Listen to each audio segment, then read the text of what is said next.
everybody. It is Saturday, August 24th, and you know what that means. It is time for the High Risk Wrestling Podcast. I am your host. I'm not in London, but I wish I was there. It is me, Jeremy Pierce, and today's show, All in 2024. One of the biggest wrestling shows of the year, one of the biggest wrestling shows for AEW will be going down tomorrow, and we will be making our predictions, previewing the card. It's going to be a good time, but for now, you know what's next, so just go on and hit my music.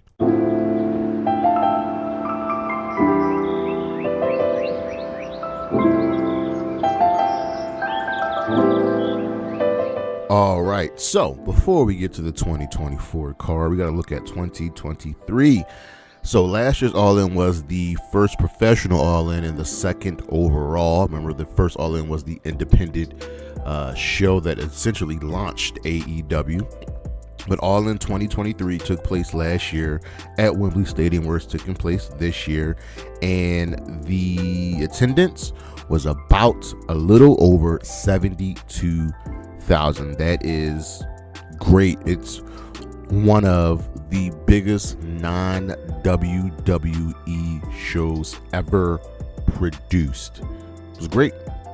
But let's get into the results. So we had a couple matches on the pre-show. We had two. So first we had Better Than You, Baby. That was Adam Cole and MJF defending the tag team championships, the Ring of Honor tag team championships, against Kyle Fletcher and Mark Davis of Aussie Open. And Better Than You, Baby retained. Then we had Hook defeating Jack Perry by submission in an FTW rules match to win the FTW championship back from him. Our opening contest was CM Punk defending the Real World Championship against Samoa Joe. CM Punk retained, and we know what all happened here at All In before the match even went down. We don't need to rehash that. Then we had a trios match with Bullet Club Gold, the team of Jay White and Juice Robinson, teaming with Konosuke Takeshita, taking on the Golden Elite team of Hangman Page, Kenny Omega, and Kota Ibushi. And guess what? Bullet Club Gold and Takeshita won that match. Then we had a tag team match for the AEW World Tag Team Championships as FTR retained the AEW Tag Team Championships, defeating the Young Bucks. We had a Stadium Stampede match, because what's a big stadium show without a Stadium Stampede match? So with the team of Eddie Kingston, Penta, El Zero Miedo, and the Best Friends, Chuck Taylor, Trent Beretta, and Orange Cassidy defeated the Blackpool Combat Club and Ortiz. Then we had a fatal four-way match for the AEW Women's World Championship, with Saraya defeating the champion Hikaru Shida, Britt Baker, and Toni Storm to become the champion. We had a Coffin match with the Darby Allin and Sting defeating Christian Cage and Swerve Strickland. We had a singles match with Will Ospreay defeating Kris Jericho. We had a House Rules Trios Championship match with the Acclaim defeating the House of Black to become the new AEW World Trios Championships. And the House Rules stipulation that the Acclaim chose was there were no holds bar, which means it's just a street fight. And in the main event, MJF defeated Adam Cole, retaining the AEW World Championship. But that was a good show. I would probably say the women got the biggest shaft, as there was only one women's match on the card, as opposed to this year's show where there's three women's matches on the card. And a lot of things that went down on that show are kind of going down here. There's some of the same people on the card. Bullet Club Gold for this year. Bullet Club Gold, Hook, MJF, Jack Perry. Who else we got? FTR, Young Bucks, the Acclaimed, Britt Baker, Toni Storm, Darby Allin, Christian Cage, Swerve, Ospreay, Jericho. So like, they know what they're doing. They have their people. But let's get into this year's card, and we start with the tag team match on the pre-show 0 hour, as it will be Willow Nightingale and Tomohiro Ishii taking on Kris Statlander and Stokely Hathaway. And the stipulation is whoever wins this tag match, the winning team gets to choose the stipulation for the following match 2 weeks later at All Out between Willow and Kris. So Willow and Ishii are part of the Conglomeration, which is a faction consisting of Ishii, Willow, Orange Cassidy, Mark Briscoe, and Kyle O'Reilly. Great there. And this match stemmed from essentially Kris turning on Willow and ready for her time to shine. And I've just dug it. These are two of my favorite women. Y'all know how much I love Willow Nightingale. And this has been a very, very good feud so far. Essentially what happened up until this point, well, the main point is that Kris Statlander defeated Willow Nightingale in an eliminator match to get a CMLL Women's World Championship match at All Out. So there's that there. As for this tag match itself, first of all, there's probably going to be another match added to 0 Hour. So we'll get to that when we get to that. But I think Kris and Stokely are winning here. They just have to get a couple more W's in this feud. Ultimately, I think Willow's probably winning the feud. But this is going to be a fun match. There's going to be comedy spots, especially between Ishii and Stokely. And then you're going to have the hard-hitting hosses between Willow and Kris. But take Stokely and Kris Statlander to win this match. Then let's get to the main card we'll start with Jericho. Chris Jericho defending the FTW Championship. That is the For the World Championship against Hook. And I know I'm not the only one who very much enjoys the learning tree gimmick. This is such a fun gimmick. And what we have right now is that Jericho wanted to help the younger generation. He wanted to be the one to kind of spawn things forward, and Hook just wasn't having it. And the ultimate crux of the storyline is, since Hook didn't want a mentor in Jericho, he actually ended up getting a mentor in Samoa Joe and Katsuyori Shibata.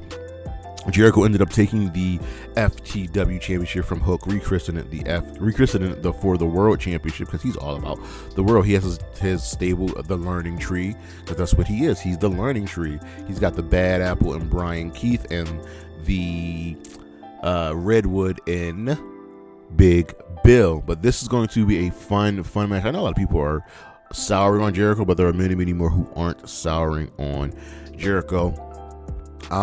This match will allow Jericho to look good. Ultimately, this is tough because Jericho lost last year and Hook won last year. I think this is tough because part of me says Hook's going to win, but I also want to see the For the World Championship gimmick and the Learning Tree gimmick continue. I'm going to go out on a limb, right? And I'm going to take Chris Jericho to win with help from maybe the Redwood, and that will spawn the return of Samoa Joe, the return of Takeshi, who has come back, but a big return, getting these three together and setting up another match at All Out. So take Chris Jericho to win here. Next up, we got a coffin match between Darby Allin versus Jack Perry, and this is simple. This is a match between two of the pillars in AEW on the men's side of things. We never really discussed the women's pillars, but if I go out on a limb, I would say Mercedes, Willow, Kris, and probably Sky Blue or Julia Hart. But Darby teamed up with Team AEW to help them win the Anarchy in the Arena match, and during that match he was going to set Jack Perry on fire. That's how they won the match, and the Elite quit. So Perry did not take too kindly about being threatened to be lit on fire, and he sent the warning, and then Darby sent the warning by attacking Brandon Cutler. So after all of this going down, they decided, we're going to handle this. So Jack Perry is the current TNT champion. This match is for the TNT championship, and this coffin match is official. Now, when you have your specialty match in AEW, you just don't lose it. Sting didn't lose a coffin match. Darby hasn't lost a coffin match. it's going to be a weird day for the Elite because there are a couple matches on here that I didn't think would happen, but are kind of think would happen, but aren't on the show. We'll get to that later. But I'm going to go with Darby winning here. He just doesn't lose this match. This is going to be a crazy match, another stipulation match with them all for. I just think Darby's winning here. He's going to get that title back, and the title is important. Even though Jack Perry made it look good, he hasn't really had a lot of defenses. I just can't see Darby losing this Coffin match. So take Darby Allin here. Next up, we have the Casino Gauntlet. Now, this is probably the most interesting match on the entire card because we know some of the competitors in the match. We know Orange Cassidy, who has the number 1 spot. We know Kyle O'Reilly's in the match. We know Roderick Strong is in the match. I think it would be safe to assume Claudio Castagnoli and Kazuchika Okada is in the match. But it's all about the surprises. So first things first, if you don't know what the Casino Gauntlet is, think of it as a reverse Royal Rumble. Instead of wanting the number 30 spot, you want the number 1 spot because the match is only over when there's a winner by pinfall or submission. So the match can actually be over before all of the participants actually enter the match, which is really, really good. It's fun. So Orange Cassidy has the number 1 spot. We know who's in it. The question is, who else do we think will be in it? Well, Ricochet. I am going to go on a limb and say he's probably in the match. I think Bobby Lashley will be in the match. I think Michael Oku will be in the match. Part of me wants to say Simon Miller will be in the match. And if TNA wasn't working with the WWE right now, I would say Joe Hendry would be in the match. But he can't. That would be crazy. That would probably be the biggest pop of the night with the exception of one other person. But this is going to be a fun match, and the winner of this match actually gets a championship match, I believe, at a later date, because I think the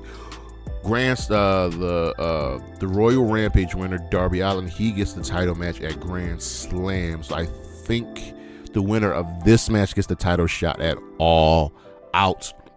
And another person I think is in the match who will figure prominently into the main event will be Hangman Adam Page. I also think Jeff Jarrett will be in this match.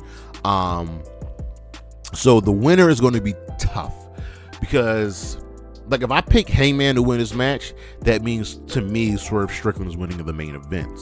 If I pick Orange Cassidy to win this match, anybody can win. So this is very, very tough, and I don't think Ricochet's winning out. I don't think Bobby Lashley's winning. So I'm going to go with the safest bet in that I'm going to pick Hangman Adam Page to win this match, and I'm going to talk myself into the main event for the world title. But this is going to be a very, very fun match. It'll have a lot of surprises. It'll have a lot of just unique opportunities and storylines put together. Next up, we got the Trios Championship ladder match. This is a fatal 4-way ladder match with the Patriarchy defending against the House of Black, the Bang Bang Gang, and spoiler alert, the team of the BCC, Willow, Yuta, Claudio Castagnoli,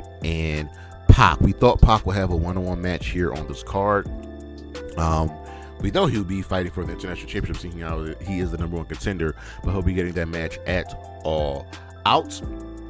And this is a total toss-up. The BCC aren't winning, right? The story really centers around the the Bang Bang Gang, the House of Black, and the Patriarchy. The BCC and Pac are here just to be on the card. They're not winning, period. I could see the Patriarchy retaining as they really snuck and stole the championships, and the House of Black are really, really pissed. Now, the House of Black lost the Trio Championships last year. The Bang Bang Gang were also on the card last year. So I like all of these teams involved. Christian says he's using the Trio Championships to get a shot at the World Championships. He's going to elevate himself back up the card. In my heart of hearts, I think the House of Black is winning this match. In my head of heads, I think the Bang Bang Gang is winning this match. But the smart money is on the Patriarchy to retain. Seeing as how this is a ladder match, I do believe that stipulation really doesn't fit anyone. Maybe leaning more towards the House of Black, but then again, we have 4 horses in this match. We got Claudio, we got Brody King, we got Luchasaurus. We have 3 horses because the Bang Bang Gang does not have a horse. They're the wild card here. I wouldn't be surprised if they walked away as the winners, but I'm going to go with the Patriarchy to retain here. I think Christian just finds a way to just keep the championship. I do. I think he is sneaky enough to retain. Next up, we have the Tag Team Championships defended in a triple threat match, as it will be the Young Bucks defending against FTR and also against the Acclaim. Now, this is supposed to be a regular tag team match, but essentially it boils down to this. The Young Bucks aren't defending the championship because they're EVPs. Why would they need to defend them? The Acclaimed were number 1 contenders, and they were on their way to defeating the Young Bucks for the championships. FTR, as great as they are, disrespected the Acclaim and felt like they could just jump the Acclaim and get another match against the Young Bucks because they're great rivals. And the Acclaim was like, nah, that blatant disrespect will not stand with us. It just won't. Okay? So, after the Acclaimed lost their tag team title match due to FTR interference, we had a number 1 contenders match on Collision between FTR and the Acclaimed. That match went to a draw, so Tony Khan made a triple threat match. And I love the serious side of the Acclaimed. I love this way of them saying we can be fun, we can have a good time, but when we need to nut up or shut up, in the words of Daddy Ass, we can do it. And if that's the case, I am taking the Acclaimed to win here, period. End of story, end of discussion. FTR doesn't need to win. The Young Bucks don't need to win. It's not going to be a good night for the Elite. It just won't. So take the Acclaim to win here.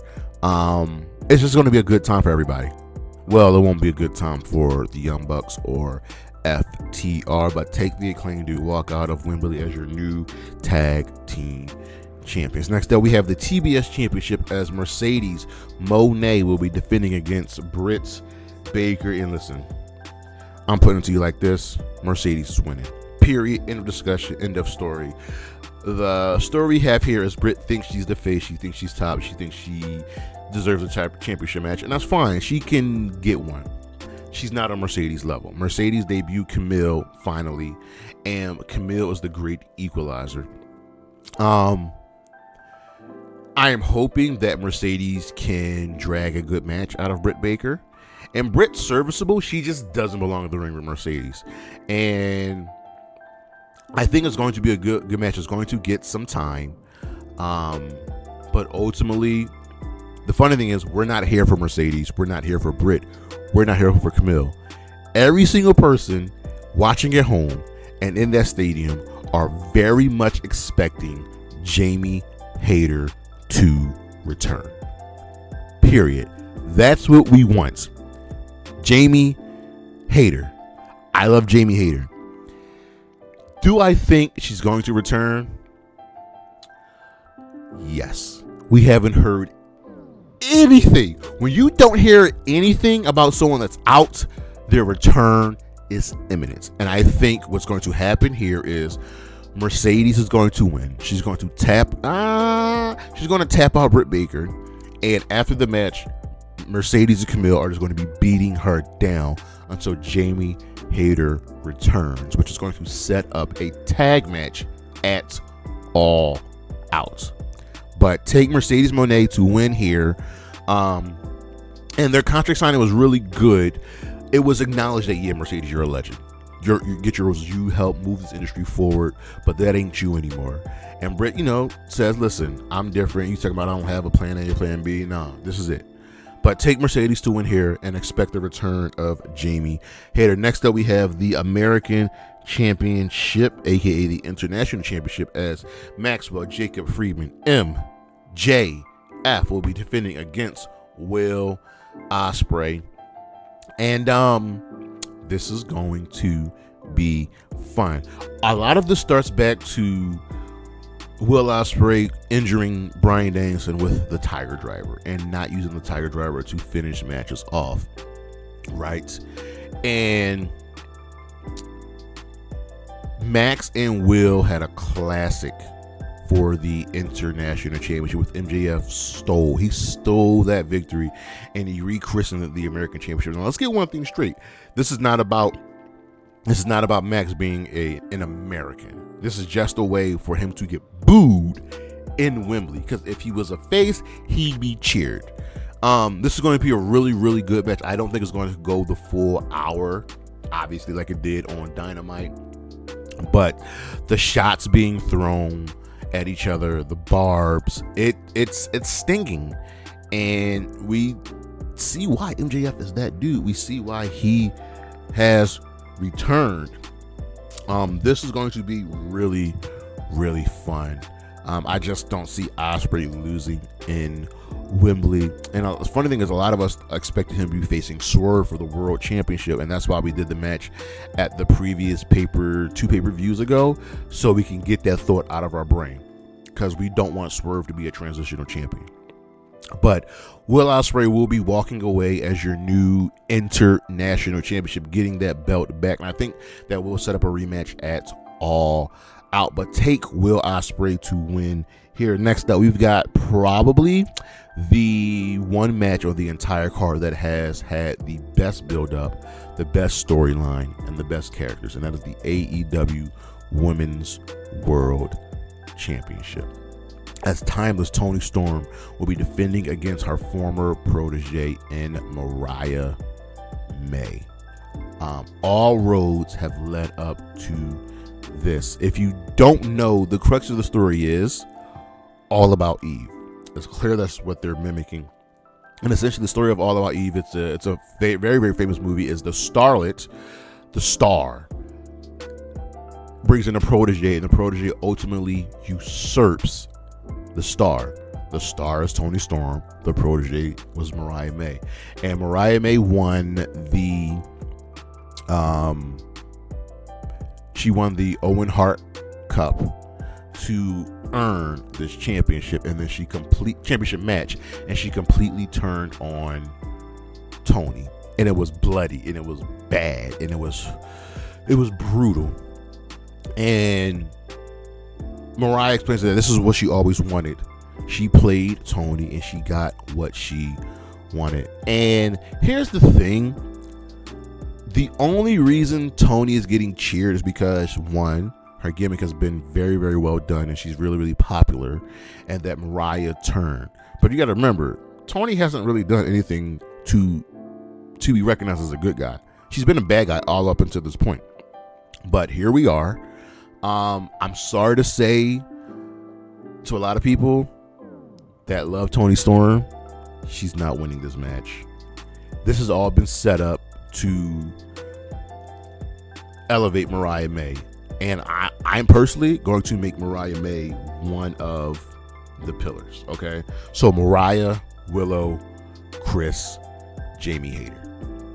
Those are your pillars of the AEW Women's Division. And Mariah May has earned this.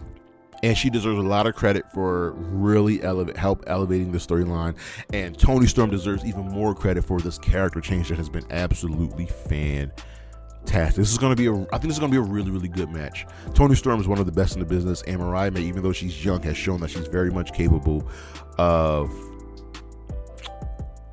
really bringing it. And that's what she's going to do. Mariah May is walking out as your new AEW Women's World Championship. Now, on to our main event. Swerve Strickland defending the AEW World Championship against Bryan Danielson. Bryan Danielson earned this match by winning the Owen Hart Cup for 2024. And this is the one match where I do not know who's going to win, where it is very, very hard to make a prediction. Essentially, Bryan Danielson's contract is up and he's ready to retire. He's not retiring. He's dialing back from becoming a full-time performer, but he's still going to be wrestling throughout the year, right? Kind of like Sting. Wrestle Dream is also coming up, and Darby Allin,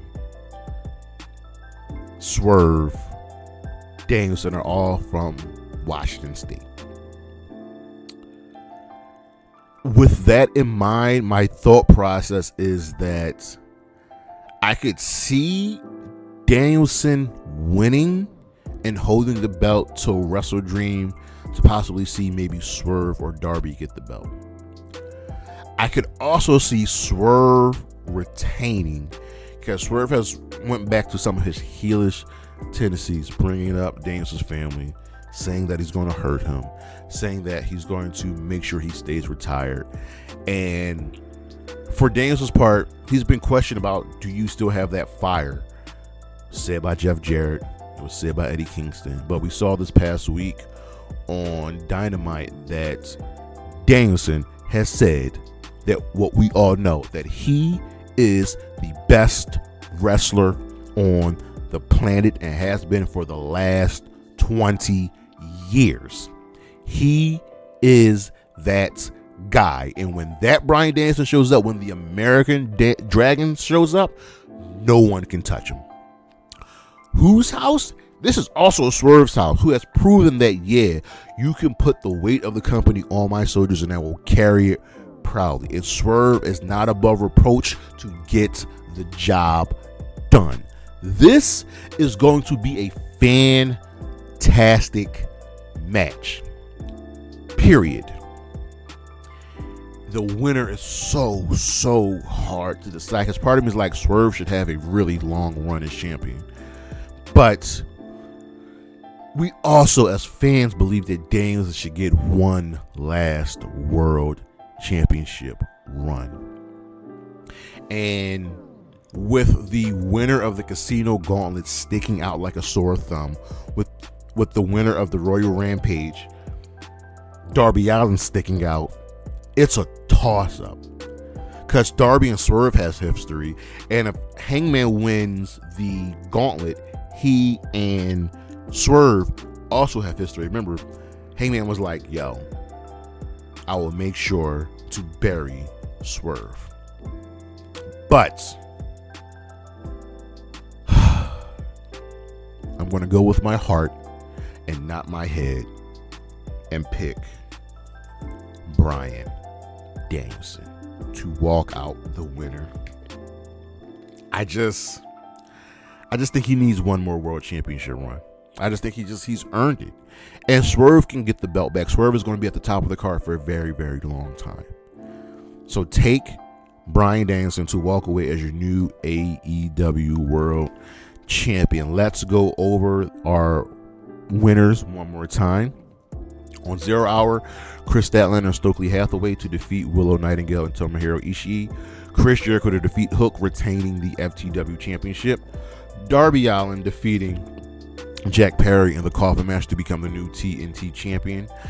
Hangman Page to win the Casino Gauntlet match, earning himself a World Championship match at All Out, I believe.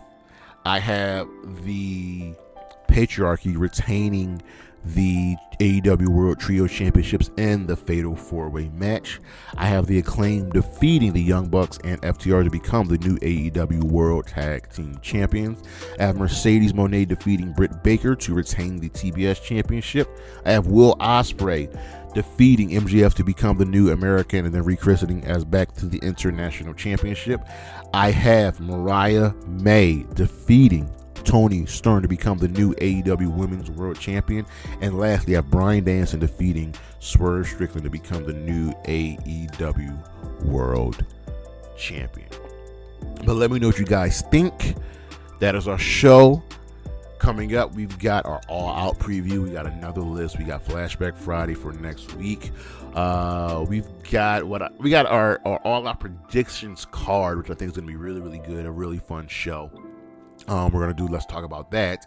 And check out the socials, Charismatic Creations on Facebook and YouTube, Charismatic_Creations52 on Instagram, and of course, the 215 on Twitter. And as always, Anna J, Willow Nightingale, Kris Statlander, Gigi Dolan, Bailey, and Isla Dawn. Holla at your boy. Peace.